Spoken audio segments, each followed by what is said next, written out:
Spring of 1942, I received a letter from a Colonel Kai Rasmussen, who was the commandant at the language school in Camp Savage, Minnesota. His children attended the American school in Japan, so that's how I knew Colonel Rasmussen. He was a captain at that time and part of the military attaché force at the U.S. Embassy in Tokyo.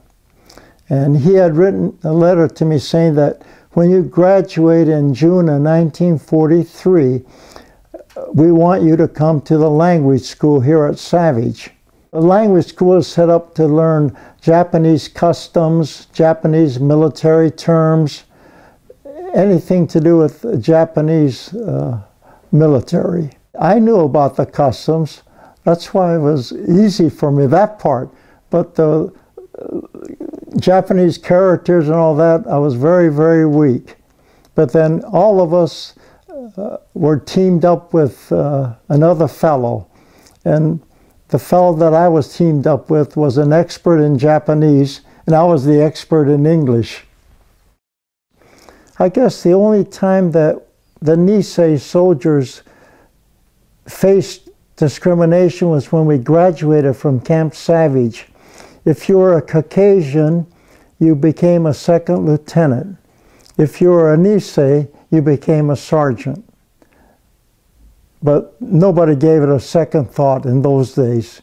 We left Camp Savage and went to San Francisco, stayed on Angel Island, and I can't remember the date, but we got on board the Matsonia of the old Matson line, and it took us 28 days to go from San Francisco to Brisbane, Australia.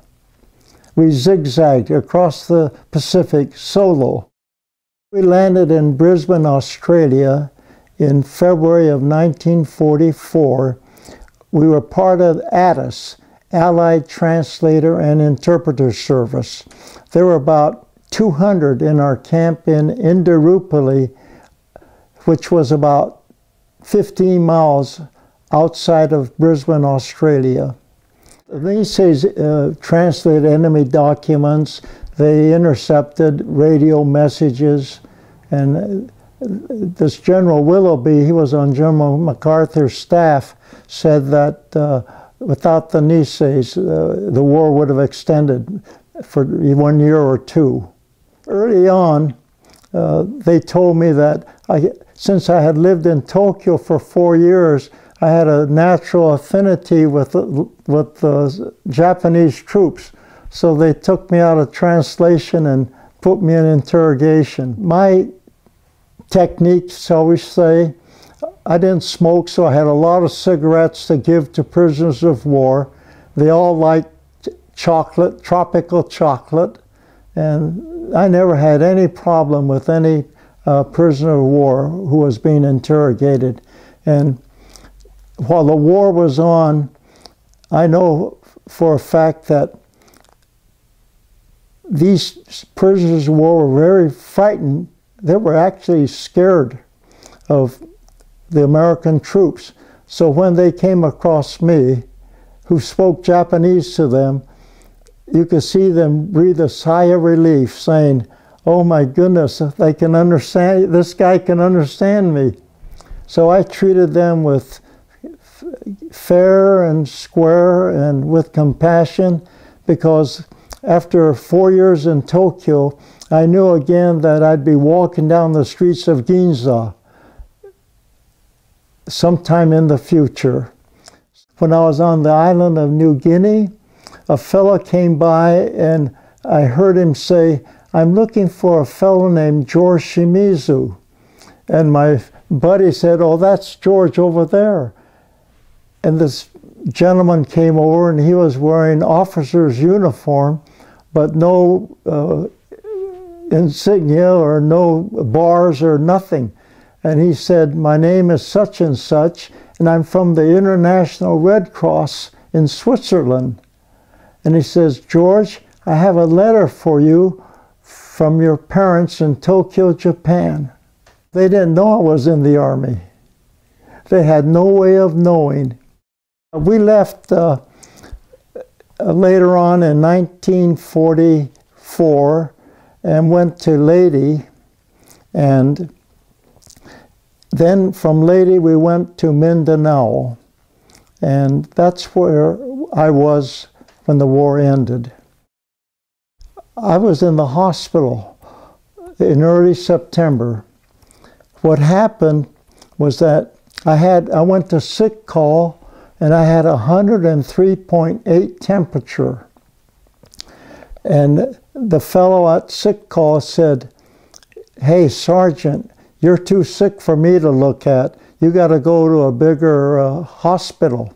So two fellows took me to a base hospital. I think it was a 24th Division base hospital in Davao. And it was about 25 miles away. And after I got there, they were treating me for malaria, because earlier I had a number of attacks of malaria. And after 5 days at this bombed out hospital, I was in a bombed out church, the major came by and said, "George, you're too sick. We can't handle you here anymore. You've got infectious hepatitis. We've been treating you for malaria." So he said, "We're going to send you by hospital plane up to Leyte Gulf." 6 of us in stretchers went aboard the C-47 hospital plane. And I heard this air crewman talking to one of my buddies, say, "Hey, who's the VIP prisoner of war? That's a first for this hospital plane." And my buddy said, "Oh, hey, he's no POW. His name is George Shimizu. He's a sergeant in the U.S. Army. He's one of us. He's one of the good guys." I was very, very sick. I thought I was going to die. In fact, the standing joke was we had a rookie chaplain. I think the veteran chaplain had been shipped home. So every time this new chaplain entered our ward, everybody ducked. We didn't know whether he was going to give us our last rites.